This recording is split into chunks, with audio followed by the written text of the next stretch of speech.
حیا کی پریزنٹیشن اچھی چلی گئی تھی، جبکہ ولیمے کا فنکشن اس سے بھی اچھا۔ آج اس نے نیوی بلو لباس پہنا تھا اور بڑا سا دوپٹہ ویسے ہی لیا تھا جیسا ارم کی منگنی پر لیا تھا۔ بیٹھی بھی ذرا الگ تھی، مگر یہ نہیں کہ کٹ کر رہی، بلکہ ہر ایک سے ملی۔ وہی سوال و جواب کا سلسلہ البتہ جاری رہا۔ چہرے سے تو ہٹاؤ، یہ فقرہ تھا جو حیرت اور اچنبھے سے بہت سے لوگوں نے آ کر دہرایا، اور جواب میں وہ ایک سادہ سی مسکراہٹ کے ساتھ کہتی رہی، تھینک یو، میں بالکل ٹھیک ہوں۔ شادی کے لیے دوسرے شہروں سے آئے کچھ رشتہ دار تایا فرقان کے گھر ٹھہرے ہوئے تھے۔ تایا نے رات میں سب کا کھانا کیا تھا۔ اس وقت بھی ان کا گھر مہمانوں سے بھرا ہوا تھا جب حیا پریزنٹیشن کا بتانے ان کی طرف آئی۔ لان میں اندھیرا اتر آیا تھا۔ تایا برآمدے میں ہی کھڑے تھے۔ اندر جانے والا دروازہ کھلا تھا، مگر آس پاس کوئی نہ تھا۔ اندر سے البتہ گہما گہمی اور رونق کی سی آوازیں آ رہی تھیں۔ آج پریزنٹیشن اچھی ہو گئی ہے، امید ہے پروجیکٹ ہمیں مل جائے گا، وہ نرمی اور بشاشت سے بتانے لگی۔ جو سرد مہری کی دیوار ان دونوں کے درمیان آئی تھی وہ اسے گرانا چاہتی تھی۔ جو بھی تھا، اسے فطری طور پر تایا ابا سے بہت محبت تھی۔ خیر، مجھے تو اتنی امید نہیں ہے، پتہ نہیں تم ٹھیک سے کر کے بھی آئی ہو یا نہیں۔ وہاں ہنوز رکھائی ہی تھی۔ وہ بہت اکھڑے اکھڑے سے لگ رہے تھے۔ نہیں تایا ابا، میں بہت اچھا کر کے آئی ہوں، میں پورا ہوم ورک کر کے گئی تھی۔ وہ خاموش رہے، تنے ہوئے آئیبرو اور ماتھے کے بل۔ وہ اس سے خوش نہیں تھے۔ اس نے ایک اور کوشش کرنی چاہی۔ اچھا، باقر صاحب بتا رہے تھے کہ سائٹ بی میں وینڈر کچھ مسئلہ کر رہا ہے، سپلائی روک دی ہے۔ میں سوچ رہی تھی اگر میں خود۔ وہ ایک دم رکی۔ دروازہ کھول کر داور بھائی باہر آ رہے تھے۔ حیا کسی میکانیکی عمل کے تحت دوپٹہ 2 انگلیوں سے تھوڑی سے اٹھا کر ناک تک لے آئی۔ تایا نے چونک کر اس کی اس حرکت کو دیکھا، پھر اندر سے آتے داور بھائی کو، جو اسے دیکھ کر رک گئے تھے، جیسے وہ سوچ رہے ہوں کہ کھڑا رہوں یا واپس چلا جاؤں۔ یہ تم کس سے پردہ کر رہی ہو؟ تایا نے کڑے تیوروں سے اسے دیکھا۔ لمحے بھر کو تو اس کی سمجھ میں ہی کچھ نہ آیا۔ جی، تم میرے بیٹے سے پردہ کر رہی ہو؟ تایا ابا، میں تو… اس نے کچھ کہنا چاہا، مگر وہ ایک دم بہت بلند آواز میں بولنے لگے، میرے بیٹے آوارہ ہیں، لوفر لگتے ہیں تمہیں، بدنیت ہیں۔ کیا کیا ہے میرے بیٹوں نے جو تم ان کے سامنے پردے کرتی پھر رہی ہو؟ اونچی غسیلی آواز نے اندر باہر خاموشی طاری کر دی۔ وہ بالکل ساکھ سی بنا پلک جھپکے انہیں دیکھے گئی۔ اس کی سمجھ میں ہی نہیں آ رہا تھا کہ یہ کیا ہو رہا ہے۔ تم میرے ہی گھر میں کھڑے ہو کر میرے بیٹے کو گھٹیا اور نیچ ثابت کرنا چاہتی ہو؟ تم میرے بیٹوں کو ذلیل کر رہی ہو۔ وہ غصے سے دھاڑے۔ داور بھائی نے نفی میں سر ہلایا، جیسے انہیں قطعاً نہ لگا ہو کہ ان کو ذلیل کیا گیا ہے۔ اندر سے لوگ باہر آنے لگے۔ کوئی کچن سے باہر نکلا، کوئی برآمدے کے دروازے سے۔ تماشا سج گیا تھا اور تماشائی جمع ہو رہے تھے۔ میرے بیٹوں نے ساری عمر بھائیوں کی طرح تمہارا خیال رکھا۔ تمہارا اپنا بھائی تو کافر عورت کے ساتھ منہ کالا کر کے بیٹھ گیا نا، مگر تم الٹا میرے بیٹوں کے خلاف محاذ بنا رہی ہو۔ پورے ترکی میں آوارہ پھرتی تمہیں پردے کا خیال نہیں آیا تھا؟ اس کا سانس جیسے رک گیا۔ اسی پل ان کو دیکھا بمشکل وہ چند الفاظ کہہ پائی، زاہد چچا، آپ تایا ابا کو سمجھائیں، انہیں غلط فہمی ہوئی ہے۔ ٹھیک کہہ رہے ہیں بھائی، یہ ڈھکوسلے تم کس کے لیے کر رہی ہو؟ پہلے ساری زندگی خیال نہیں آیا، اب کہاں کا اسلام شروع ہو گیا ہے تمہارا؟ وہ جواباً اتنے ہی غصے میں بولے، پورے خاندان میں ہمارا تماشا بنا کر رکھ دیا ہے۔ سارا خاندان باتیں بنا رہا تھا کہ حیا بی بی نقاب میں کھانا کھا رہی تھی۔ وہ پھٹی پھٹی نگاہوں سے انہیں دیکھ رہی تھی۔ ارد گرد لگے مجمع کی نظریں، تحقیر، طنز، ذلت۔ اس نے کیا کچھ نہیں محسوس کیا تھا۔ آپ سب کو کیا ہو گیا ہے؟ وہ بولنا چاہتی تھی، مگر لبوں سے بس یہی نکلا، تایا آپ کو تو حجاب بہت پسند تھا نا؟ بکواس مت کرو میرے سامنے، اور میری بات کان کھول کر سن لو۔ اگر تم آئندہ میرے گھر آؤ گی تو منہ لپیٹے بغیر آؤ گی۔ اگر تمہیں میرے بیٹوں کو اس طرح ذلیل کرنا ہے تو آئندہ میرے گھر قدم رکھنے کی ضرورت نہیں ہے۔ انگلی اٹھا کر تنبیہ کرتے وہ سرخ چہرہ لیے بولے۔ اس سے مزید کھڑا نہیں ہوا گیا۔ وہ ایک دم پلٹی اور اپنے گھر کی طرف دوڑتی چلی گئی۔ پیچھے تماشائیوں کے مجمع میں کہیں فاطمہ بھی تھیں، مگر وہ بھی اس کا ساتھ دینے کے لیے آگے نہیں بڑھی تھیں۔ ان سب نے اسے اندھیری خندق میں تنہا چھوڑ دیا تھا۔ اپنے لان میں وہ برآمدے کی سیڑھیوں پر ہی گرنے کے سے انداز میں بیٹھ گئی۔ اس کے ہاتھ کانپ رہے تھے اور قدموں میں سکت نہیں رہی تھی۔ آنکھوں سے گرم گرم آنسو ابل کر گرتے جا رہے تھے۔ اتنی ذلت، اتنی تحقیر، اتنا تماشا! یہ تایا فرقان تھے، ساری عمر اس حجاب پہ ہی اختلاف رکھنے والے تایا فرقان اب حجاب پر ہی اس کے خلاف ہو گئے تھے۔ ان کا دین، شریعت، سب کدھر گیا تھا؟ اس کی گردن گھٹنوں پہ جھکی تھی، وہ روئی چلی جا رہی تھی۔ پورے خاندان کے سامنے تایا نے اسے ذلیل کیا تھا، اسے لگا وہ اب کبھی سر نہیں اٹھا سکے گی۔ گاڑی کے اندر آنے کی آواز آئی، پھر کوئی اس کے ساتھ آ بیٹھا۔ آج میرا چالان ہوتے ہوتے بچا۔ پوچھو کیوں؟ کسی اور ہی دھن میں وہ محفوظ سا بتا رہا تھا۔ وہ ایک دم کھڑی ہو گئی۔ جہان نے حیرت سے سر اٹھا کر اسے دیکھا۔ اس کا چہرہ آنسوؤں سے بھیگا ہوا تھا۔ حیا کیا ہوا؟ ماموں ٹھیک ہو جائیں گے، پریشان مت ہو۔ اس نے یہی اندازہ لگایا کہ وہ ابا کی وجہ سے رو رہی ہے۔ کچھ ٹھیک نہیں ہوگا، اب کبھی کچھ ٹھیک نہیں ہوگا۔ وہ روتے ہوئے اتنا ہی کہہ پائی۔ وہ آنسوؤں سے پھوٹ پھوٹ کر رونے لگی تھی۔ جہان پوچھتا رہا مگر وہ اندر دوڑی چلی آئی تھی۔ پوری رات وہ سو نہیں سکی۔ اتنی ذلت، اتنا تماشا۔ تایا صحیح بھی ہوتے پھر بھی یہ کون سا طریقہ تھا بات کرنے کا؟ اب تک پورے خاندان کو پتہ چل چکا ہوگا۔ وہ ہر جگہ بے عزت ہو کر رہ گئی تھی۔ رات بھر حیا روتی رہی، صبح سر بھاری ہو رہا تھا۔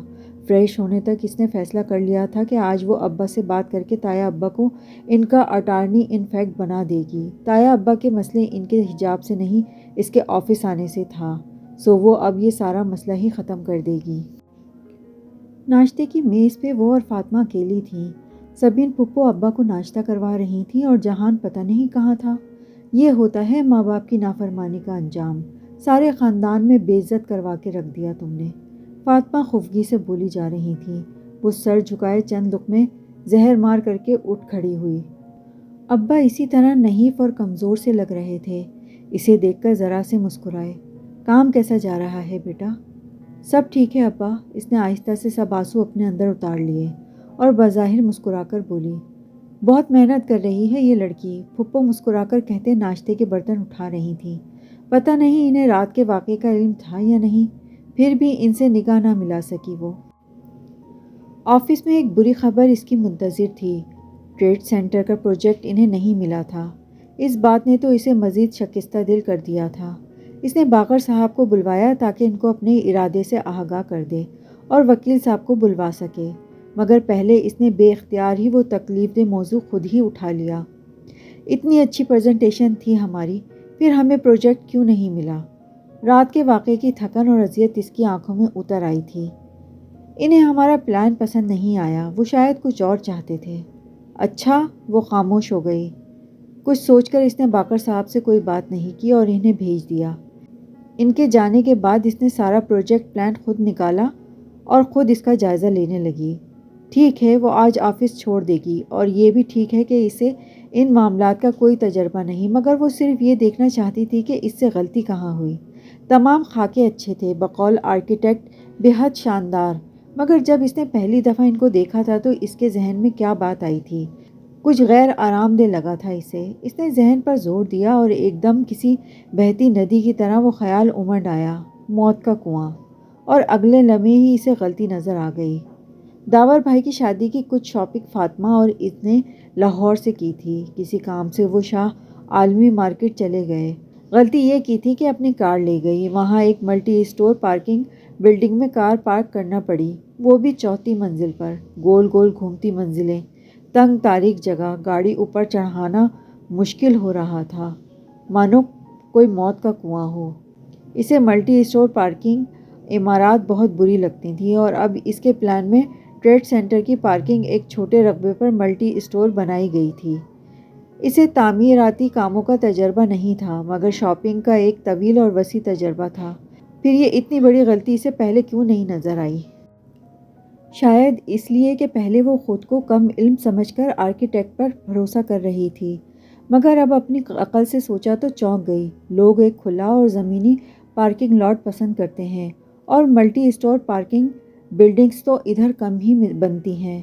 پھر آرکیٹیکٹ نے ایسا کیوں کیا؟ وہ جا ہی رہی ہے تو پہلے ان صاحب سے ذرا دو ٹوک بات تو کر لے۔ یہی سوچ کر وہ باہر آئی۔ ترکوں سے اس نے خود چل کر جانا سیکھا تھا۔ وہاں کسی سے راستہ پوچھو تو وہ آپ کے ساتھ چل کر آخر منزل تک چھوڑ کر آتا تھا، تو وہ خود آرکیٹیکٹ صاحب سے ملنے چلی آئی، لیکن کوریڈور کے سرے پر وہ ایک دم پیچھے ہوئی۔ ولید اور آرکیٹیکٹ رضوان صاحب کسی بات پر ہنستے ہوئے اندر جا رہے تھے۔ وہ الٹے قدموں واپس آئی۔ ایک سرخ بتی جلنے بجھنے لگی تھی۔ کہیں کچھ غلط تھا، کچھ گڑبڑ تھی۔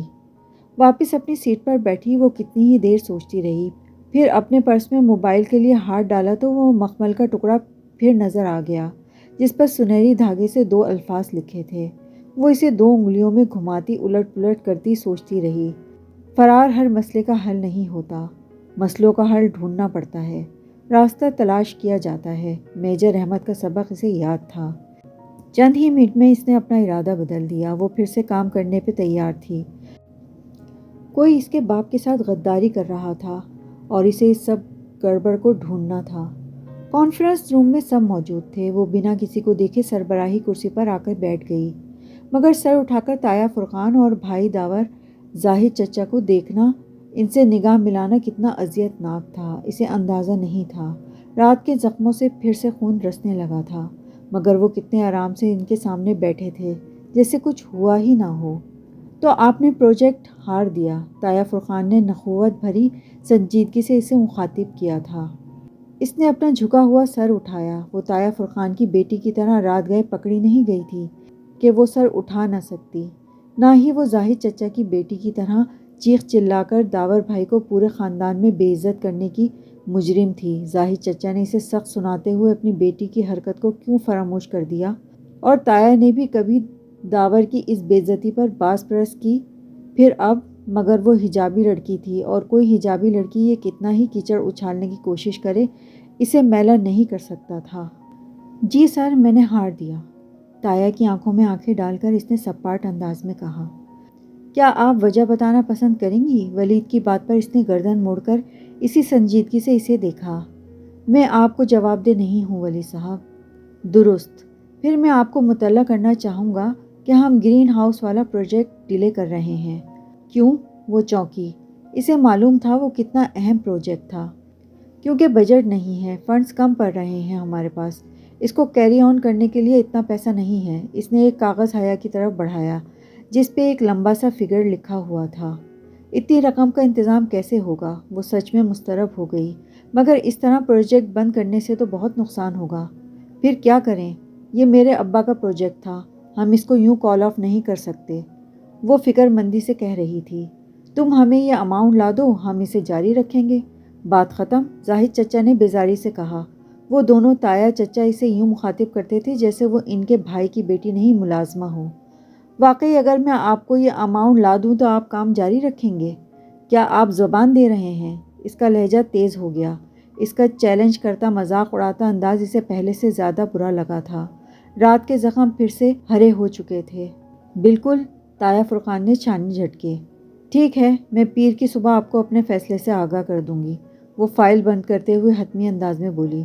پھر جب وہ اپنے آفس آئی تو موبائل بج رہا تھا۔ اس نے کرسی پر تھکے تھکے انداز میں گرتے ہوئے فون اٹھایا۔ نمبر جہان کا تھا۔ کیسی ہو؟ وہ چھوٹتے ہی فکر مندی سے پوچھنے لگا۔ ٹھیک ہوں، اس نے انگلیوں سے پیشانی مسلتے ہوئے جواب دیا۔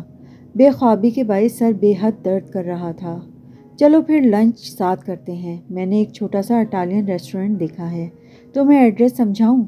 سارے دن میں وہ پہلی بار ہنسی تھی۔ یہ میرا شہر ہے جہان، مجھے اس کے راستے معلوم ہیں، ریسٹورنٹ کا صرف نام بتاؤ۔ وہ بھی ہلکا سا ہنس دیا۔ اوہ سوری، F3 میں اٹالین اوون پہ آ جاؤ۔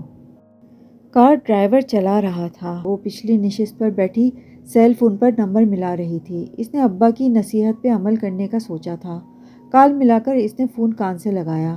ست شکر کہ انہوں نے کال ریسیو کر لی۔ السلام علیکم ذیشان انکل، میں حیا بات کر رہی ہوں۔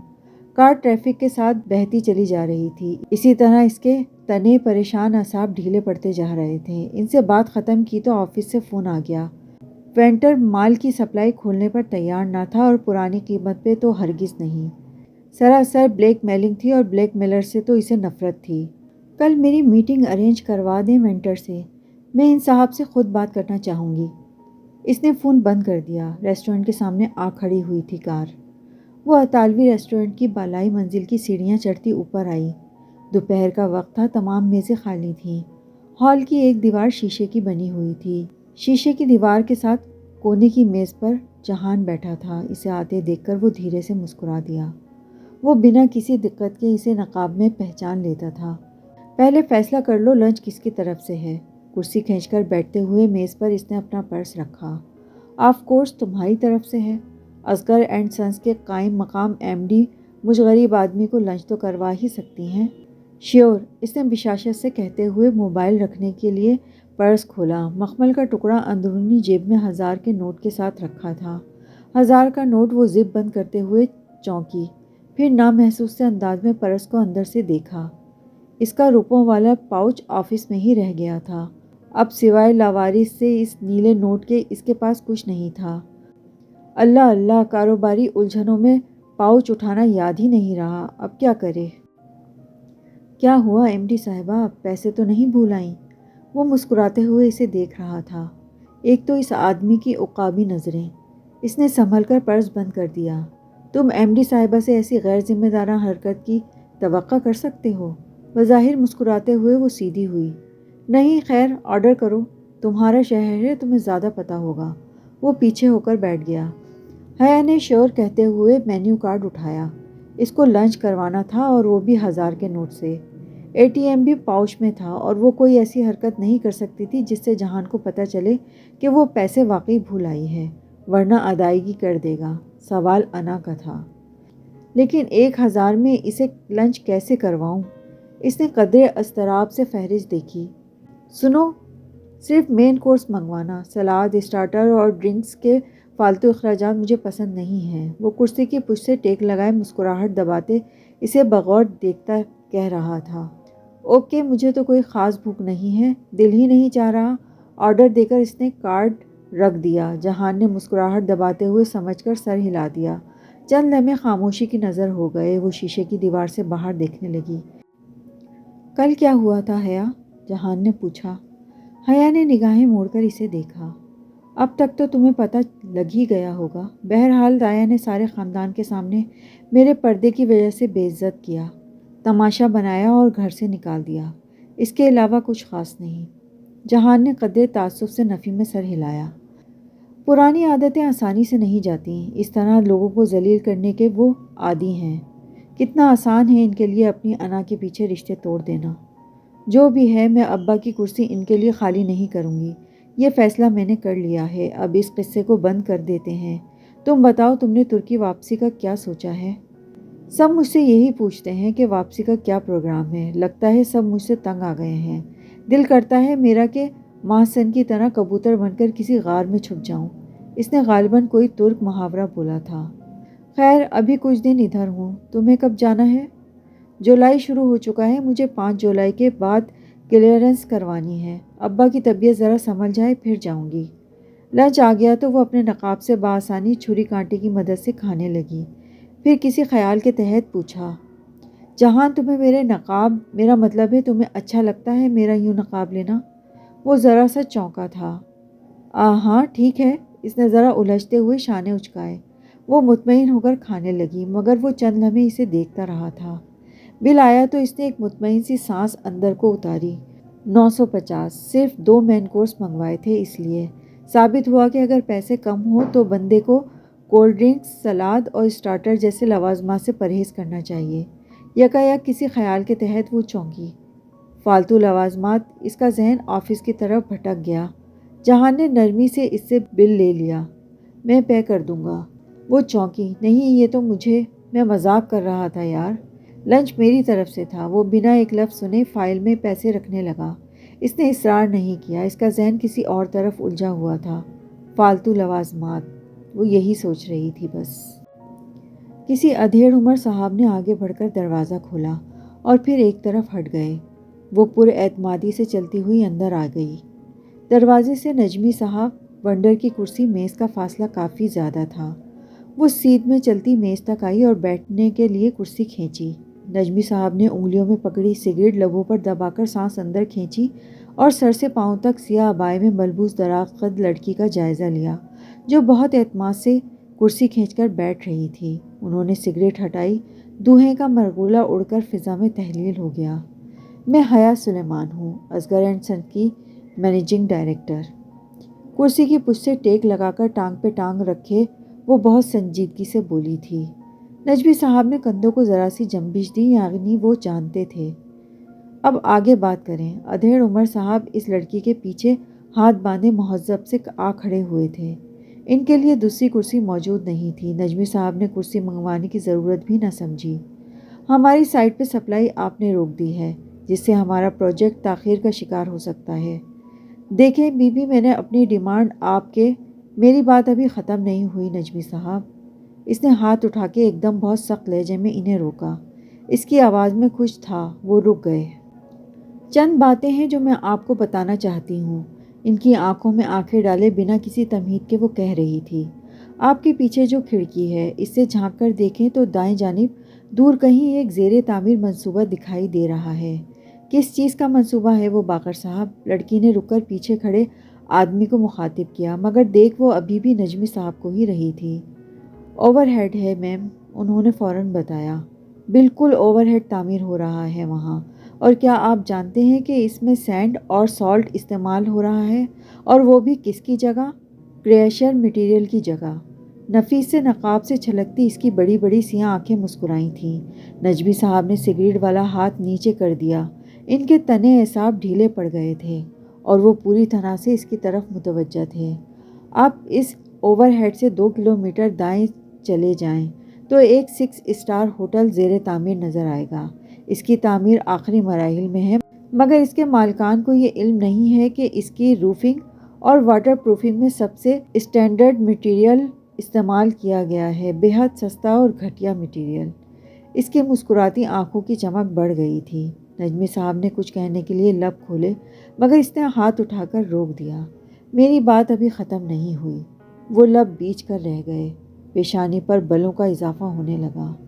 ایک روڈ بھی حال میں ہی مکمل ہوئی ہے اور اس کا بھی ان دونوں پروجیکٹ سے تعلق ہے۔ نگاہیں ان پر جمائے وہ مسکراتے ہوئے کہہ رہی تھی، اور جو تعلق ہے وہ آپ بہتر جانتے ہیں۔ میں تو بس اتنا جانتی ہوں کہ اس سڑک کے اطراف کو سیمنٹ نہیں کیا گیا، اندر ہولز چھوڑ دیے گئے ہیں۔ وہ کون سا مسئلہ ہوگا جو سب سے پہلے چند دن میں منظر عام پر آئے گا باقر صاحب؟ نجمی صاحب کو اپنے سابقہ انداز میں دیکھتے ہوئے اس نے اپنے ساتھی کو مخاطب کیا۔ وہ اسی تابع داری کے ساتھ بولے، ڈرین ایج کا مسئلہ میم۔ بالکل ڈرین ایج کا مسئلہ، مگر سب سے بڑا مسئلہ کون سا ہوگا؟ انسپیکشن کا مسئلہ۔ 4 انسپیکشن ٹیمیں ان تینوں پروجیکٹ کو چند روپے لے کر اپروول کر چکی ہیں، لیکن وہ کیا ہے نجمی صاحب کہ جو ہمارا میڈیا ہے نا، وہ ذرا سی ریڈنگ کے لیے ایسی خبروں کو خوب اچھالتا ہے اور یوں اس ونڈر کی ساکھ تباہ ہو کر رہ جاتی ہے، بالخصوص تب جب ان کے ہاتھ ڈاکومنٹس پروف بھی لگ جائیں۔ کیوں باقر صاحب؟ اس نے انگلی سے اشارہ کیا تو باقر صاحب نے چند کاغذات میز پر رکھے۔ نجمی صاحب ان کو اٹھانے کے لیے آگے نہیں بڑھے، وہ بمشکل ضبط کیے ہوئے تھے۔ مجھ پہ ہاتھ ڈالنا اتنا آسان نہیں ہے۔ ارے، اس کی سیاہ آنکھوں میں حیرت ابھری۔ آپ کی بات کی کس نے ہے؟ پھر وہ ذرا سا مسکرائی۔ میں تو اپنی سپلائی کی بات کر رہی تھی۔ کل ہفتہ ہے، میں امید کرتی ہوں کہ سوموار کی صبح مجھے اپنے کنسٹرکشن سائٹ پر سپلائی کی بحالی کی خبر مل جائے گی۔ اپنا پرس اٹھاتے ہوئے وہ کھڑی ہو گئی، اور وہ بھی پڑھنی قیمت پہ۔ چلیں باقر صاحب۔ وہ مزید کچھ کہے بنا پلٹی۔ ادھیڑ احمد صاحب نے ہاتھ آگے بڑھا کر دروازہ کھولا۔ وہ انہی سبک قدموں سے چلتی باہر نکل گئی۔ سگریٹ نے نجمی صاحب کی انگلی کو جلایا تو وہ چونکے، پھر غصے سے ایش ٹرے میں پھینکا اور میز پر رکھے کاغذات اٹھائے۔ جیسے جیسے وہ انہیں پڑھتے جا رہے تھے، ان کی پیشانی پر پسینے کے قطرے نمودار ہونے لگے تھے۔ مجھے آپ کو ایک اچھی خبر دینی ہے جنٹل مینز۔ میٹنگ کے آغاز پر اس نے مسرور و مطمئن انداز میں انہیں مخاطب کیا، جو اپنے سابقہ رویے کو برقرار رکھے اس کی طرف متوجہ تھے۔ ابھی پتہ چلا ہے کہ ونڈر عارف نجمی نے سپلائی بحال کر دی ہے، اور وہ بھی پرانی قیمت پہ۔ واقعی؟ فرقان تایا حیران ہوئے تو زاہد چچا سیدھے ہو بیٹھے۔ مگر اس نے تو اس روز فائنانس ڈپارٹمنٹ کے رؤوف سے خاصی بدتمیزی کی تھی، اور وہ سراسر بلیک میلنگ پر اترا ہوا تھا۔ میں نے خود اسے فون کیا تھا، مگر وہ سیدھے منہ بات بھی نہیں کر رہا تھا۔ پھر آپ کو بلیک میلر سے نمٹنے کا فن سیکھ لینا چاہیے سر، کیونکہ میں نے اس سے بات کی ہے اور وہ غیر مشروط طور پر سپلائی بحال کرنے پر راضی ہو گیا ہے۔ زاہد چچا خاموش ہو گئے۔ ان کے لیے یہ سب خاصا غیر متوقع تھا۔ اگر سلمان صاحب ان کو آ کر بتاتے کہ انہوں نے ونڈر کو راضی کر لیا ہے تو انہیں حیرانی نہ ہوتی، کیونکہ وہ اس قابل تھے۔ تب ہی تو اپنے بڑے بھائی سے زیادہ مضبوط شیئر ہولڈرز اور ایم ڈی تھے۔ مگر حیا، یہ بات نکلنا بھی دشوار تھا۔ آپ کو گرین ہاؤس اسکیم کے لیے بجٹ کم پڑ رہا تھا، اس لیے میں نے بجٹ کو ری شیپ کیا ہے۔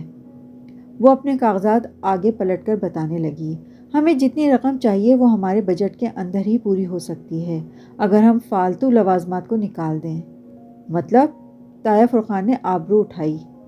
ہم ہر سال تمام شیئر ہولڈرز کو سالانہ پروفٹ کا ایک حصہ دیتے ہیں، جبکہ بہت سی کمپنیاں شیئر ہولڈرز کو سالانہ پروفٹ دینے کے بجائے ان کو ری انویسٹ کرتی ہیں۔ ہم بھی اس دفعہ شیئر ہولڈرز کو وہ حصہ دینے کے بجائے اسے اس پروجیکٹ میں لگا دیں گے، مگر اس طرح تو مطلوبہ رقم پوری نہیں ہوگی۔ ولید، آپ ان کی بات مکمل ہونے دیں، سیٹھی صاحب نے پہلی دفعہ ولید کو ٹوکا۔ پہلی دفعہ بورڈ میٹنگ میں اس کی سائیڈ لی گئی تھی۔ سب خاموش ہوئے تو اس نے کہنا شروع کیا، ہم اپنے بجٹ کا 15 سے 20% حصہ مارکیٹنگ اور ایڈورٹائزنگ میں خرچ کرتے ہیں۔ ہم فی الحال ابھی یہی کر رہے ہیں۔ ہم مارکیٹنگ کر رہے ہیں تاکہ مستقبل میں ہمیں پروجیکٹس ملیں۔ وہ لمحے بھر کو رکی۔ لمبی میز کے گرد موجود تمام ایگزیکٹو اب واقعتاً بغور اسے سن رہے تھے۔ مستقبل کے پروجیکٹس جو ابھی ملے تھے اور جن پہ کام کرنے کے لیے ہمارے پاس پیسے نہیں، ان کے لیے ہم اپنے حالیہ پروجیکٹ کو قربان نہیں کر سکتے۔ میں نے مارکیٹنگ بجٹ کو گھٹا کر 5% کر دیا ہے۔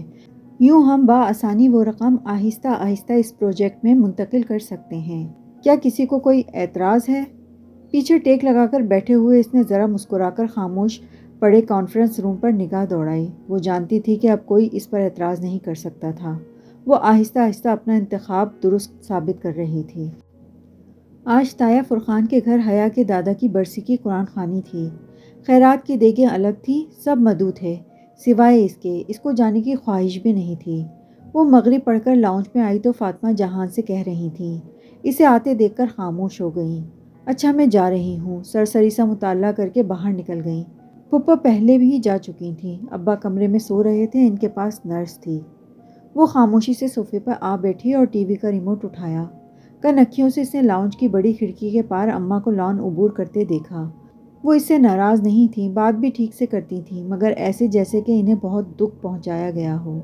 باہر بجلی زور کی چمکی، پل بھر کو کھڑکیوں کے باہر سارا لان روشن ہو گیا، پھر اندھیرا چھا گیا۔ وہ کچھ سوچتے ہوئے اس کے سامنے آ بیٹھا۔ حیا نے ٹی وی نہیں چلایا، وہ ریموٹ پکڑے بیٹھی بس اس کو دیکھ رہی تھی۔ وہ کچھ کہنا چاہتا تھا شاید۔ اماں کیا کہہ رہی تھیں تم سے؟ حیا نے بظاہر سرسری سے انداز میں پوچھتے ہوئے بات کا آغاز کیا۔ جہان نے سر اٹھا کر اسے دیکھا۔ نیلی جینس پہ سیاہ ٹی شرٹ پہنے، گیلے بالوں کو پیچھے کیے، وہ جیسے کہیں جانے کے لیے تیار لگ رہا تھا۔ وہ چاہتی ہیں کہ میں تمہیں سمجھاؤں کہ تم یہ برقع وغیرہ چھوڑ دو، وہ سنجیدگی سے کہنے لگا۔ اس کی پشت پر لاؤنج کی دیوار گیر کھڑکی پہ ٹپ ٹپ قطرے گرنے لگے تھے۔ تاریک پڑا آسمان پہلے ہی بادلوں سے ڈھک چکا تھا۔ تو تم نے کیا کہا؟ حیا اسی طرح مطمئن سے انداز میں ٹانگ پہ ٹانگ رکھے بیٹھی تھی جیسے وہ اپنے آفس میں بیٹھا کرتی تھی۔ بات تو ٹھیک ہے ان کی، تم ایک برقعے کے لیے اپنے اتنے رشتے نہیں کھو سکتی۔ باہر بادل زور سے گرجے تھے، کھڑکی کے شیشوں پہ تڑا تڑ گرتے قطروں کی اب آوازیں آنے لگی تھیں۔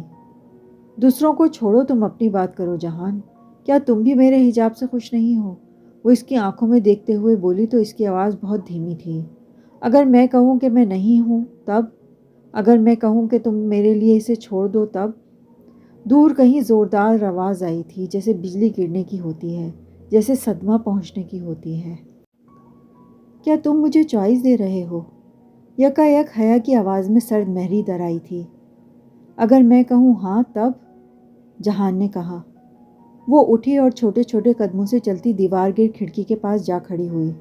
اس نے سیاہ لمبی قمیض اور چوڑی دار پاجامہ پہن رکھا تھا، بال بھی سیدھے کمر پر گر رہے تھے۔ قمیض اور بالوں کے رنگ کا فرق غیر واضح تھا، سیاہی جس کا نہ آغاز تھا نہ اختتام۔ مجھے کبھی کسی نے کہا تھا کہ خندق کی کوئی جنگ بنو قریظہ کے بغیر وجود میں نہیں آئی، اور تب میں نے سوچا تھا کہ میرے سارے قرابت دار تو میرے ساتھ ہی ہوں گے۔ وہ بھیگتے شیشے کے پار تاریک لان کو دیکھتی کہہ رہی تھی۔ تایا ابا حجاب کے سب سے بڑے علم بردار تھے، اماں جن کو ہمیشہ سے خواہش تھی کہ میں اللہ کے قریب ہو جاؤں، اور میرا شوہر جو روز صبح فجر پڑھنے مسجد جاتا ہے۔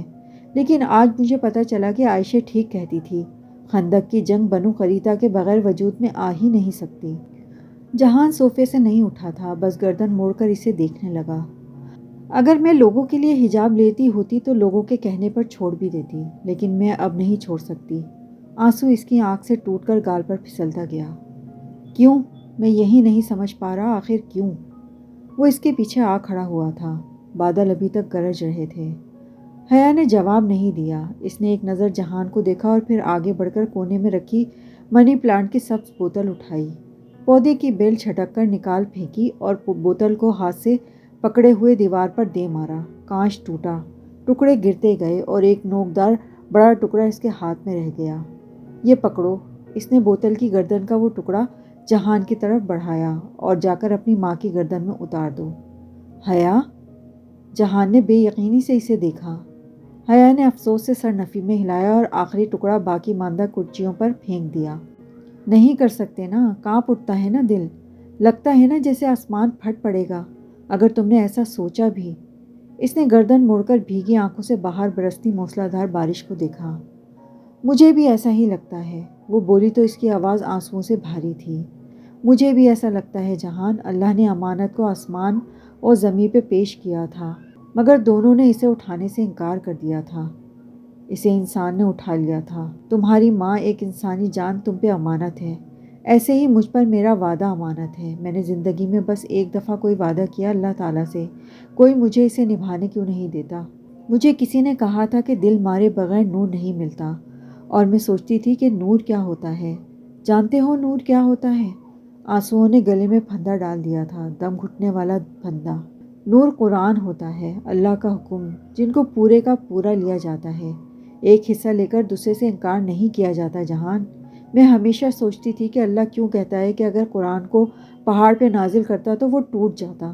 مجھے کبھی اس بات کی سمجھ نہیں آتی تھی، مگر آج آ گئی ہے۔ گرم ابلتے آنسو اس کی تھوڑی سے پھسلتے ہوئے گردن تک لڑک رہے تھے۔ وہ کھڑکی کے باہر دیکھ رہی تھی، وہ اسے دیکھ رہا تھا۔ جانتے ہو پہاڑ کیوں ٹوٹتا؟ کیونکہ وہ قرآن کو پورے کا پورا لیتا، اور جو شخص قرآن کو پورے کا پورا اپنے دل میں اتارتا ہے نا، اسے ایک بار ٹوٹنا پڑتا ہے۔ اور اس نے جلتی آنکھیں بند کی۔ لوگوں نے مجھے اس لیے چھوڑا کیونکہ میں نے اللہ کو نہیں چھوڑا، تو مجھے واقعی ایسے لوگوں کا ساتھ نہیں چاہیے جہان۔ اس نے آنکھیں کھولی تو وہ پلٹ کر جا رہا تھا۔ اس نے دھندلی آنکھوں سے گردن موڑ کر اس شخص کو سیڑھیاں چڑھتے دیکھا جس سے اس کی زندگی کا ایک حصہ محبت کرنے میں گزارا تھا۔ وہ اوپر چلا گیا، مگر حیا اسی طرح سیڑھیوں کو دیکھتی رہی۔ چند منٹ بعد وہ اترتا دکھائی دیا۔ اس کا دستی بیگ اس کے ہاتھ میں تھا۔ وہ بنا اس کی طرف دیکھے، بنا کچھ کہے باہر نکل گیا۔ اس نے اسے نہیں روکا، آواز تک نہ دی، دے ہی نہیں سکی۔ آنسوؤں نے ہر راستہ روک لیا۔ وہ جا رہا تھا، وہ جانے کے لیے ہی آیا تھا۔ اس نے بھیگا چہرہ کھڑکی کی طرف موڑا۔ وہ اب اسے تیز بارش میں سبک قدموں سے لان عبور کرتا نظر آ رہا تھا۔ بوچھاڑ اسے بھگو رہی تھی، مگر اس نے اس سے بچنے کے لیے بھی سر پر کچھ نہیں تانا تھا۔ گیٹ کے قریب پہنچ کر وہ لمحے بھر کو رکا اور پلٹ کر دیکھا۔ حیا کا دل ڈوب کے ابھرا۔ رخسار پر بہتے آنسو مزید تیزی سے لڑکنے لگے۔ جہان نے آخری بار پلٹ کر اسے نہیں بلکہ اوپر اپنی ماں کے کمرے کی کھڑکی کو دیکھا تھا۔ چونکہ پھپھو ادھر نہیں تھی، سو اگلے ہی پل جہان نے گردن ذرا سی تایا فرقان کے گھر کھلنے والے درمیانی دروازے کی طرف موڑی۔ اس کی ماں وہاں تھی۔ اسے اب بھی صرف اپنی ماں کی فکر تھی۔ پھر وہ مڑا اور گیٹ کھول کر باہر نکل گیا۔ حیا پلٹنے لگی، تبھی اس کو باہر درمیانی دروازے کی اوڑ میں کچھ غائب ہوتا دکھائی دیا۔ گلابی اور پیلا آنچل، ایرم کا دوپٹہ، جو وہ پہچانتی تھی۔ یقیناً ایرم ادھر آئی تھی اور وہ سب سن چکی تھی۔ اس نے گہری تھکن زدہ سی سانس اندر کو کھینچی۔ ایرم کس سلسلے میں ادھر آئی تھی وہ نہیں جانتی تھی، نہ ہی یہ کہ جہان نے اسے دیکھا یا نہیں، مگر وہ اتنا ضرور جانتی تھی کہ وہ واپس جا کر تمام رشتہ داروں کے بیچ کھڑے ہو کر سارا قصہ مزے سے دہرائے گی۔ قرآن خوانی کی تقریب میں رنگ بھر جائے گا۔ گوسپ کا ایک نیا موضوع۔ لاؤنج میں دروازہ اماں پورا بند کر کے نہیں گئی تھیں، سو اسے یہ خام خیالی ہرگز نہیں تھی کہ ایرم نے کچھ نہ سنا ہوگا۔ بس چند ہی منٹ پھر پورے خاندان کو پتہ چل جائے گا کہ حیا نے جہان کو گنوا دیا ہے۔ وہ حیا کے پردے سے تنگ آ کر اسے چھوڑ کر چلا گیا ہے۔ وہ تھکے تھکے سے انداز میں واپس صوفے پہ آ گری۔ کھڑکی کے ساتھ سب سی بوتل کی کرچیاں ابھی تک بکھری تھیں۔ اس میں نہیں اٹھانے کی ہمت تھی۔ وہ ایرم ہی تھی، اور اس نے وہی کیا جو حیا نے سوچا تھا۔ فاطمہ واپس آئیں تو سخت متاسف تھیں۔ وہ سبین پھپھو کی بات سن ہی نہیں رہی تھیں جو بار بار کہہ رہی تھیں، بھابھی وہ اس وجہ سے نہیں گیا، اس نے مجھے صبح بتا دیا تھا کہ وہ آج چلا جائے گا، اس نے ویسے ہی چلے جانا تھا۔ پھپھو کو ارم سے بھی شکوہ تھا۔ انہوں نے ارم کو ہلکا سا ڈانٹ بھی دیا تھا کہ غلط بات نہ کرے، مگر فاطمہ کا انداز بتا رہا تھا کہ انہیں یقین نہیں ہے۔ ان کے نزدیک اگر کوئی اس سب کا ذمہ دار تھا تو وہ حیا تھی، جس نے اپنی ضد کے پیچھے سب کو کھو دیا تھا۔ جب تایا نے اسے بے عزت کر کے گھر سے نکالا تھا تب وہ بہت روئی تھی، لیکن جب جہان چلا گیا تو اس نے اپنے آنسو پوچھ لیے تھے۔ خندق کی جنگ میں صرف بنو قریظہ ہی تو نہیں ہوتا نا، اس میں جاڑے کی سختی بھی ہوتی ہے، وہ سردی اور خشکی جو لوگوں کے رویوں میں در آتی ہے، رشتے سرد مہر ہو جاتے ہیں، اس میں بھوک کی تنگی بھی ہوتی ہے، معاشی دباؤ اور فکر بھی ہوتی ہے۔ وہ اب پرواہ کیے بنا کان لپیٹا اماں کی جلی کٹی باتیں سنتی رہتی تھی۔ آفس میں البتہ اب رویہ ذرا بدلا تھا، اس کی بات سنی جاتی تھی، کبھی کبھار تائید بھی ہو جاتی۔ وہ کوریڈور میں چل کر جا رہی ہوتی یا لفٹ کے انتظار میں کھڑی ہوتی، لوگ ادھر ادھر ہٹ جاتے، اس کے لیے رستہ چھوڑ دیا جاتا، اب اس کے لیے سب کھڑے ہو جاتے تھے۔ ہیڈ آرکیٹیکٹ رضوان بیگ کو اس نے اگلے ہی روز اپنے آفس میں بلایا تھا۔ بیٹھیے، اپنے مخصوص انداز میں پاور سیٹ پر ٹیک لگا کر بیٹھتے ہوئے اس نے ہاتھ سے سامنے کرسی کی جانب اشارہ کیا۔ وہ بیٹھ گئے، البتہ چہرے پہ ذرا الجھن تھی۔ کچھ پئیں گے؟ کافی ٹھیک رہے گی؟ شیور۔ اس نے انٹر کام کا ریسیور اٹھایا۔ ایک اچھی سی بلیک کافی اندر بھیجیں، بغیر چینی کے۔ رضوان صاحب ذرا چونکے، ریسیور رکھ کر وہ واپس کرسی پر پیچھے ہو کر بیٹھی اور سنجیدگی سے ان کو دیکھا۔ بیگ صاحب، ادھر آپ نے کون سی ملٹی اسٹوری پارکنگ دیکھ لی جو آپ کو لگا کہ ایسٹ ٹرینڈ سینٹر میں اسے ہونا چاہیے؟ میرا خیال تھا کہ وہ ایک منفرد آئیڈیا ہے جس میں کم جگہ پر ایک بہت بڑی پارکنگ بن سکتی تھی۔ آپ کے ساتھ اور کس کا خیال تھا یہ؟ رضوان صاحب نے آئی برو اٹھائی۔ آپ مجھ پر الزام لگا رہی ہیں؟ بنا گھبرائے وہ قدرے ناگواری سے بولے۔ بیگ صاحب، آواز نیچی رکھ کر بات کریں، کیونکہ آپ کے پارٹنر نے ایک دو جگہ بہت فخر سے آپ کا اور آپ کے کارناموں کا بیان کیا ہے۔ میں تو پھر آپ سے بند کمرے میں پوچھ رہی ہوں۔ میرا کوئی پارٹنر نہیں ہے، یہ دھمکیاں آپ کسی اور کو دیں۔ ایک عمر گزری ہے کارپوریٹ ورلڈ میں میری، آپ کی طرح وراثت میں کرسی نہیں ملی، وہ انتزاعی انداز میں کہتے اٹھے۔ اگر میرا آئیڈیا ان کو پسند نہیں آیا تو اس کی ذمہ داری ہم دونوں پر ہے۔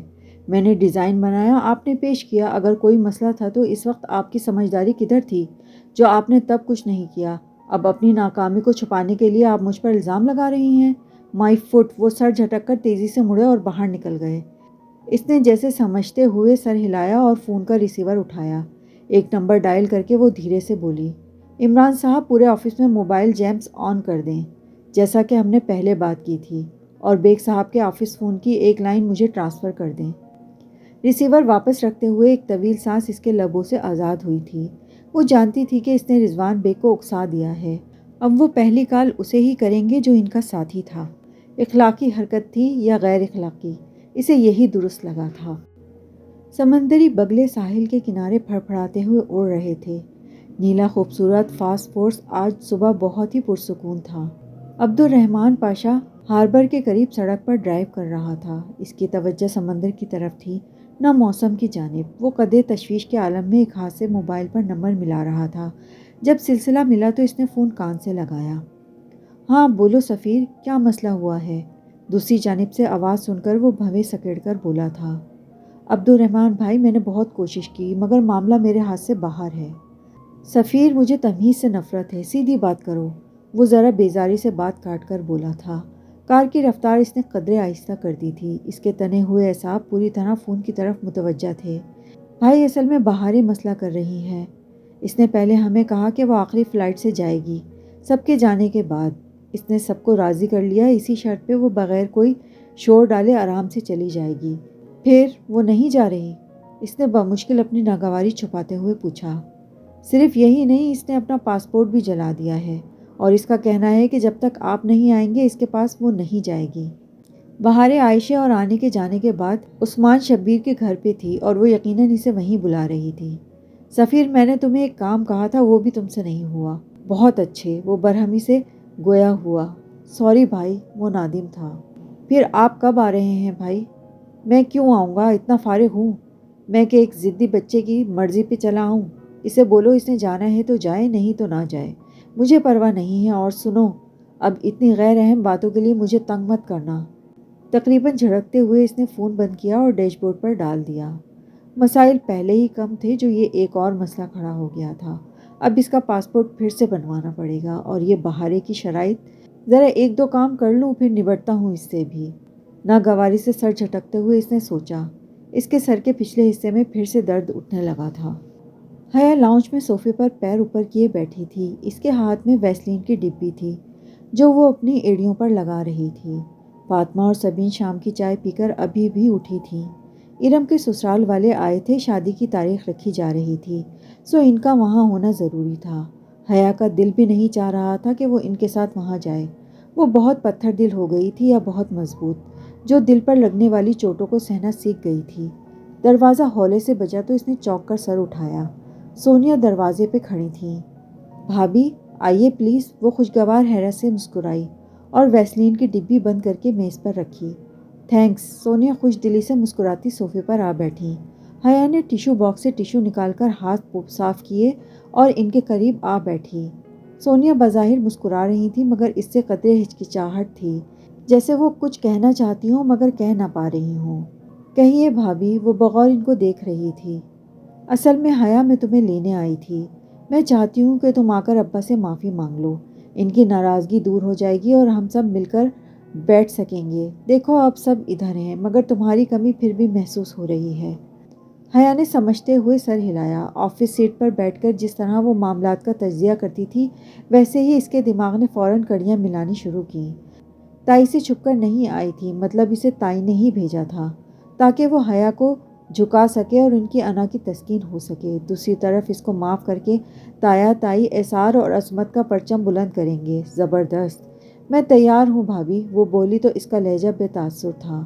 میں تایا ابا سے ہر اس وقت کی معافی مانگنے کو تیار ہوں جب میں نے ان کا دل دکھایا، جب میں نے کوئی گستاخی کیا، مجھ سے کوئی بدتمیزی سرزد ہوئی۔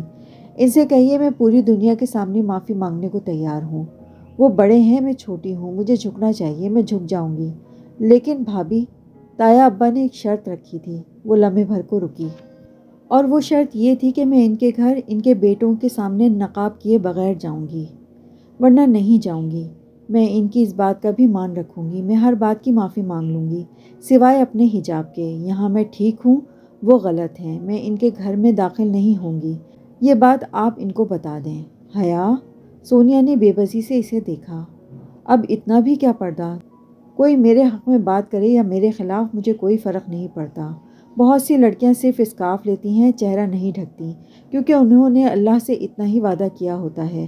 میں نے بھی ایک وعدہ کیا تھا اپنے اللہ سے، جو حکم سن لوں گی اور اس پہ دل کھل جائے گا۔ اب میرا دل نقاب کے لیے کھل چکا ہے، پلیز مجھے اسے نبھانے دیں۔ دیکھو تمہاری بات ٹھیک ہے مگر حیا، تم جانتی ہو پورا خاندان باتیں بنا رہا ہے کہ جہان تمہیں صرف اس لیے ٹھکرا کر گیا کیونکہ تم نے اپنی دقیانوسی ضد نہیں چھوڑی۔ بھابھی، جب ارم نے یہ بات سرعام کہی تھی تب پھپھو نے بتایا تھا کہ وہ صرف اپنی چھٹی ختم ہونے پر واپس گیا ہے، مگر لوگوں نے اس کی بات پر یقین نہیں کیا، انہوں نے ارم کی بات پر یقین کیا۔ لوگ اسی بات پر یقین کرتے ہیں جس پر وہ یقین کرنا چاہتے ہیں۔ اچھا، اور اگر جہان نے تمہیں واقعی اس بات پر چھوڑا ہو پھر تم کیا کرو گی؟ وہ جیسے بہت فرصت سے اسے سمجھانے آئی تھی۔ بھابھی، یہ میرا اور اس کا مسئلہ ہے جسے ہم ہینڈل کر لیں گے۔ میں نیکسٹ ویک ترکی جا رہی ہوں نا، بات کر لوں گی اس سے۔ پورے خاندان کو اس بات کی اتنی فکر کیوں ہے؟ حیا، میں تو صرف تمہیں یہ بتانا چاہتی ہوں کہ یہ سب دقیانوسی سمجھا جاتا ہے۔ زمانہ بہت آگے بڑھ گیا ہے حیا۔ اس نے بہت دکھ سے سونیا کو دیکھا۔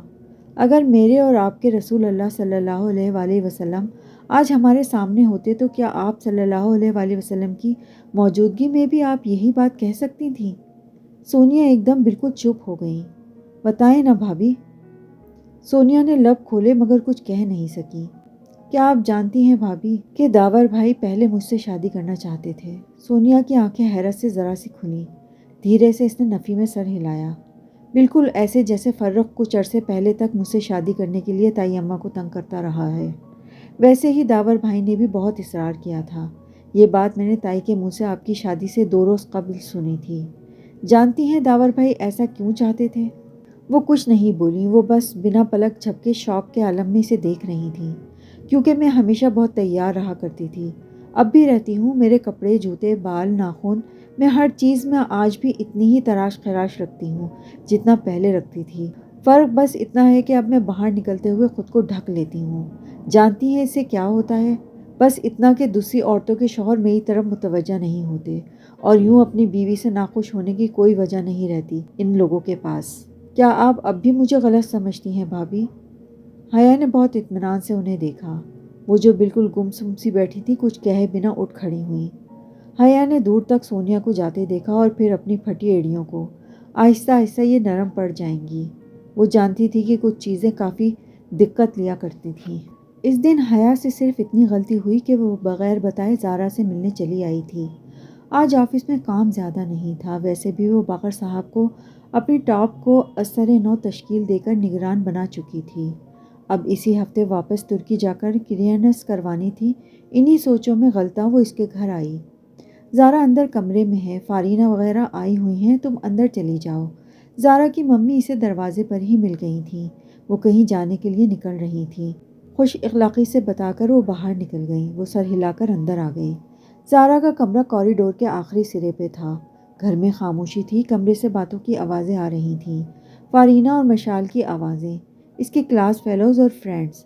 یقیناً وہ اچھے وقت پر آئی تھی، ان سے بھی مل لے گی، یہی سوچ کر وہ چند قدم آگے آئی، مگر اس سے پہلے کہ وہ مانوسیت پیدا کرنے کے لیے آواز دیتی، اد کھلے دروازے سے آتی آوازوں نے اسے روک دیا۔ حیا کو مت بلانا پلیز، بیزاری سے بولتی وہ زارا تھی۔ بے اختیار وہ پیچھے ہٹتی دیوار سے جا لگی۔ سانس روکے وہ اب ان کی گفتگو سن رہی تھی۔ کیا یار، اکٹھے ہو جائیں گے تو مزہ آئے گا نا؟ فارینہ کو ذرا حیرانی ہوئی۔ تم اس سے ملے نہیں ہو نا ترکی سے واپسی پر، اسی لیے کہہ رہی ہو، ورنہ وہ اتنی بور ہو گئی ہے کہ کوئی حد نہیں۔ تمہیں پتہ ہے اس نے برقع پہننا شروع کر دیا ہے، آئمن ریئل والا برقع۔ وہ ریئل پہ زور دے کر جیسے بے یقینی کا اظہار کر رہی تھی۔